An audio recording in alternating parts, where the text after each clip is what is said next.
Coach ng anyang ka-GC nagsalita na tungkol sa coaching style nitong si Coach Chot Reyes. Hence, Abando hindi daw talaga kayang makipagsabayan sa FIBA ayon kay Chot Reyes. Pero bago natin umpisahan, ay suportahan mo naman ang aking channel.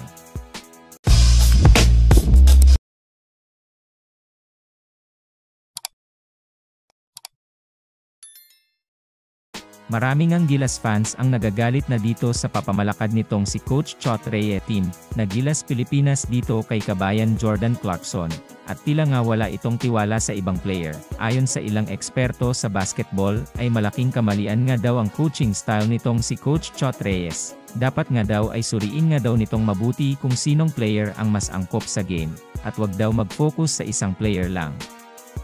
At ito ngang dating coach nitong si Hens Abando sa Korean Basketball League, sa team ng anyang ka-GC, ay nagsalita na nga din, dahil hindi nga daw kabisado nitong si Chot Reyes ang mga player ng Gilas at hindi nga daw marunong gumamit ng player bawat laro, at napakadami ngang turnover ng mga player sa bawat game, at wala daw ginagawa itong si Chot para mabago yun. Ayon naman kay Coach Chot Reyes, ay hindi nga daw kayang makipagsabayan ni Hens Abando sa mga player ng FIBA kung kaya't ibinangko niya ito. Malalaki, at mabibilis nga daw ang mga players, at masyado pang hilaw kung kaya't dapat pa nga daw itong magpasalamat, dahil nakasama siya sa lineup ng ating national team na Gilas Pilipinas. Kakaiba ba? Dahil marami ngang malalakas na team ang nasa FIBA at ilan nga dito ay mga NBA player, kung kaya't dapat daw ay veterano ang ipasok. Sa tingin niyo mga kaibigan, hindi ba talaga kaya ni Hens Abando na makipagsabayan sa mga player ng FIBA World Cup, o mali lang talaga itong si Chot sa paggamit ng player? Tagumpay itong si Kabayan kay Soto na masungkit ang kanyang matagal na niyang pangarap na maging isang NBA player. Patuloy nga nating siyang suportahan sa kanyang mga paparating na laban.